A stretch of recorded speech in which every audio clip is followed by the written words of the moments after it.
أعوذ بالله من الشيطان الرجيم بسم الله الرحمن الرحيم yal nañu yàlla yërmal sunu way dawle yi te musal ñu ci nguur bu amul solution. Monsieur le Président, Monsieur le Premier ministre, mi salminima an e wondiɓe ma. Monsieur le Premier ministre, tey da nga gane si fii ci Assemblée nationale fas yéene déglu question yi nga xam ne mooy député yi waaye ci njëlbeen dañu wax ne ñun benn question la ñu am ci 4 minutes sànq woo nañu à moins d'1h30 wax ñu dinañu yokkal beneen orateur boobu dañ ko rejeté sur des questions de principe parce que la manière de donner vaut mieux ce que l'on donne. Monsieur le Premier ministre, li nga xam ne mooy question yi nga xam ne benn question boobu ñu am yaakaar naa ne mënoon nañ ko yónnee par SMS ngeen bañ a déplacé wu ñëw ba fii waaye comme ñëw nga dinañ la jottali li askan wi wax. Monsieur le Premier ministre, alors que le Sénégal est confronté à toutes sortes de difficultés,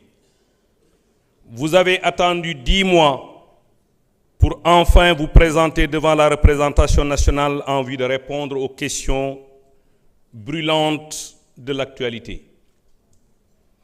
Ces graves difficultés que vous avez cachées en sortant, à une semaine de votre comparution, un rapport commandité pour faire diversion et amuser les Sénégalais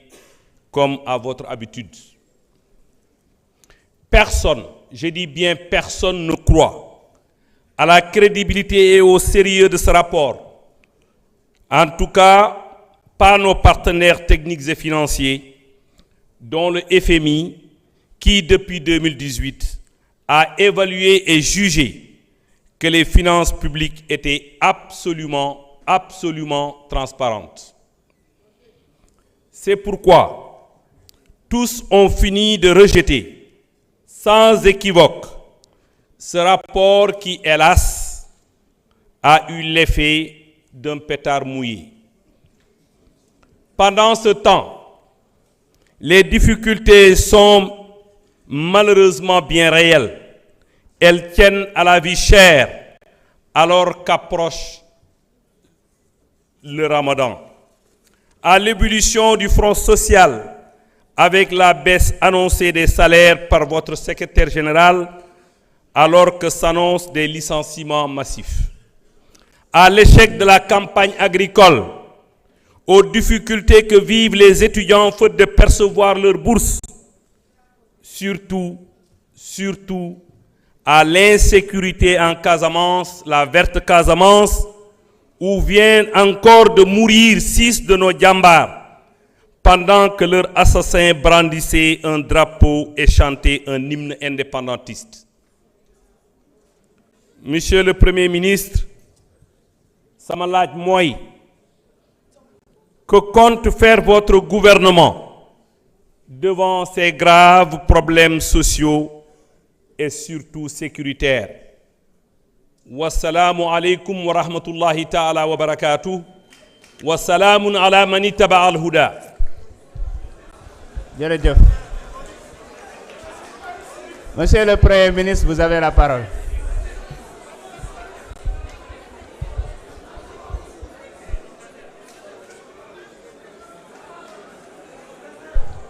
may leen Premier ministre mu jël kàddu. Jërë ngeen jëf. Merci beaucoup. Ma fàttali nag ni sama jël kàddu bu jiitu bi dama juumoon bi may wax ci fusion wu organes yi, c'est plutôt entre ONFP et CNQP pour bañ a andi lu ñuy wax ëllëg ni demeewuloon noonu. Monsieur l'honorable député Abdou Karim Sall,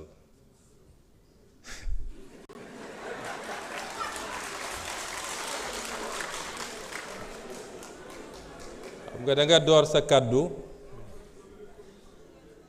ci anam yoo xam ne ku ko dégg ne bésu àjjuma bi de waa ji xam naa moo jiite jumaamu Mbaaw loolu nag dafa safaanoog loolu ak li nga wax muy ay contre vérité mu waxee ko noonu parce que bëgguma ko waxee baatu wolof defe naa kilifa gu toll ni yow bu taxawee di wax Sénégal yëpp di ko dégg na wax dëgg mbaa mu noppi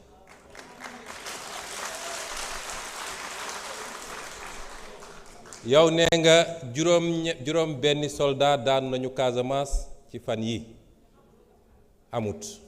waxoo lu am benn soldat daanuwul Casamance Facebook ngeen di toog ñu bind ngeen jël yóbbu benn soldat daanuwul Casamance loolu amut nee nga dañu annoncé licenciement massif ba léegi waxuñu lool de nee nañ dinañu auditer ba xam lu méngoog liggéey bi ak lu ko méngoowut buñ ci tollee nañ jël suñu responsabilité nee nga dañu annoncé des baisses de salaire xaw ma foo ko déggi fan ndax secrétaire général gouvernement def na émission wax na ni am na yenn salaire yu am doole ci réew mi te loolu am na fii am na ay fonctionnaires yoo xam ne la ñuy fayeeku président de la république du ko fayeeku ministre du ko fayeeku DG du ko fayeeku muy xaalis bu dul jeex ñu ne loolu buñ ci tollee dinañu xool nuñ koy càmbare parce que loolu mooy yoon ci logique sànq dafa am ko poser question ci li jëm ci dialogue social beeg xam nga suñu système fonction publique 2000 lañ ko commencé déstructurer ba tey mooy ku jóg wax rek nga ne jox naa la équilibre yëpp ñu briser ko soo joxee kenn nag ñeneen ñëpp demandé tey am na ay secteurs yu ne ñun dañoo bloqué parce que ñoom dañ leen waroon jox léegi lii mais mënuñu continuer dans cette frénésie là un État dafay am un système de rémunération buy répondre à un certain nombre de normes et de critères les hiérarchies les grades etc. fonctions yi doog a ñëw mais loolu amatul Sénégal on se lève on crée une agence et puis ñu teg ko kii nee nga yow da nga wax ci kàddu askan wi yow askan wi nag am na yu bari yu ñu lay laaj te layagoo ci bis boo ko dellooyee askan wi defe naa yaa nekkoon ministre bi ñuy def le fameux contrat des 45 milliards de l'armement tontoogoo ci yeneen yi duma ko tudd ba ci forêt classée de Thiès bi tamit xam ngeen yéen mënu leen tey crédible ni da ngeen di défendre askan bi ndax yéen a suuxatal réew mi ba mu ne tot yéen musu leen yéeg askan wi vous vous êtes enrichi ñoom xam nañ li tax ñu daw ñu ci bëri ñëwuñu bu ñu paree dem ci médias yi di lappi yéen vous ne pouvez pas parler au nom c'est-à-dire li ñuy def nii ñépp mën nañoo wax ba mu des yéen da ngeen waroon raser les murs nga ñëw taxaw fii auzu billahi mina sheytaan rajim askan wi neen assemblée sax moo la may loolu ensuite nee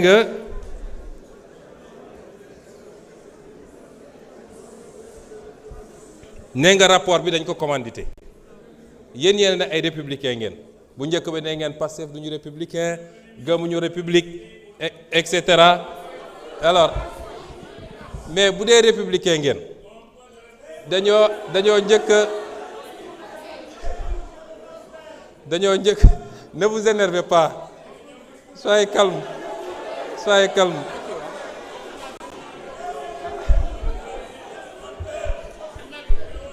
Monsieur Sall, vous n'avez pas la parole. Monsieur Sall, vous n'avez pas la parole. Respectez les gens, sinon vous sortez. C'est très simple.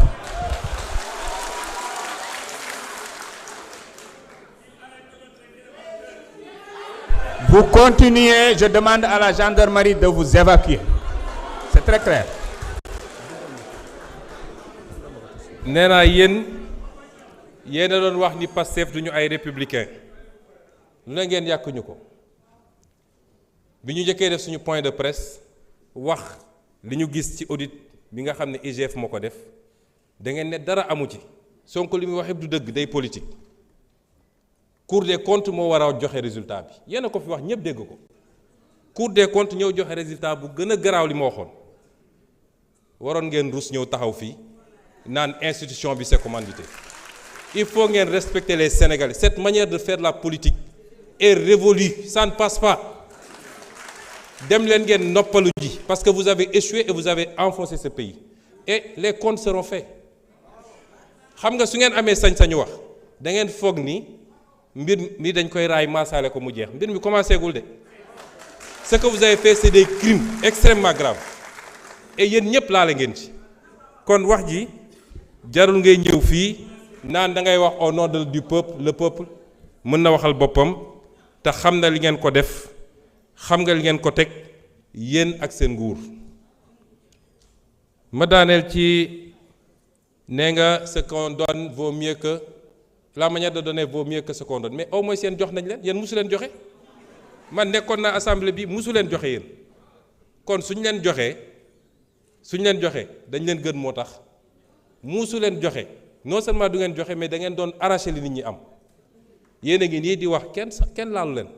moi j'étais agressé ici dans cette assemblée ngeen organiser ko fële de l'extérieur